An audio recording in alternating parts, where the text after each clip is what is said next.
Coming up, the San Diego-based program designed to get kids off the streets and right onto a path to leadership. Well, tonight a team of 12 is back from a trip they say changed their lives and gives these young men a purpose in life, helping people in remote Southeast Asian villages. This trip was inspired by a man who has made his life's purpose to mentor troubled inner city youth and send them onto a path of empowerment and leadership. It's called the San Diego-based PowerMentor program. Gary Buzel is joining us with the CW6 exclusive. Sounds like an amazing program. Yeah, this is a great grassroots program, and it started right here in San Diego. Ned and Jason, taking kids off the street and giving them a purpose is a challenge for many local civic groups in our city. But for one San Diego nonprofit started by a retired cop, it has a group of young men going off the streets and on the way to become change makers and leaders. And there was a time when the Karen young people finally got tired and they fought back. Over 5 years ago, these teens, refugees from a territory inside Myanmar called the Karen State, came here to City Heights, only to be bullied by San Diego gang members. This video shows the fighting in the street. Data shows that the ones falling through the cracks are the young males.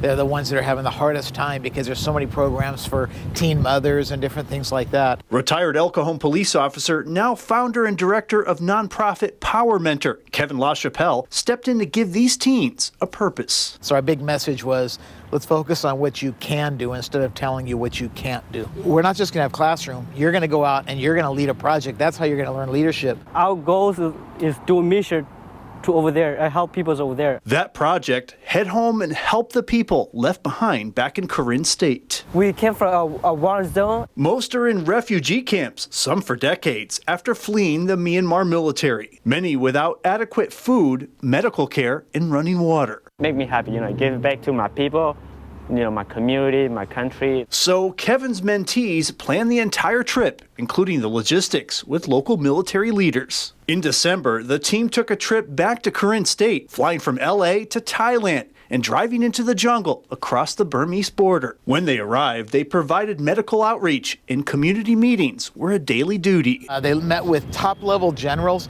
and they had amazing discussions talking about infrastructure and healthcare, education. I saw, for the most part, all of these leaders receptive towards them. It's amazing, they really accepting the young people, 3.5 weeks of stopping in villages, bandaging the sick, a long ways from the street fights back in City Heights. I never dreamed to meet with those generals. Make you feel amazing emotionally, and it was a great experience I had.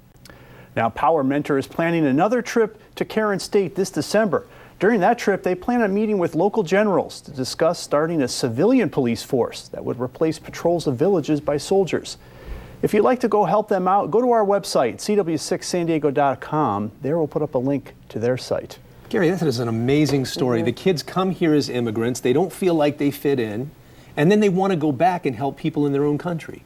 Well, the great thing that Kevin did with these kids is he gave them a sense of purpose. And he asked them, what do you want to do? And they want to make a difference to the people back home that they left behind when they came here as refugees. Right.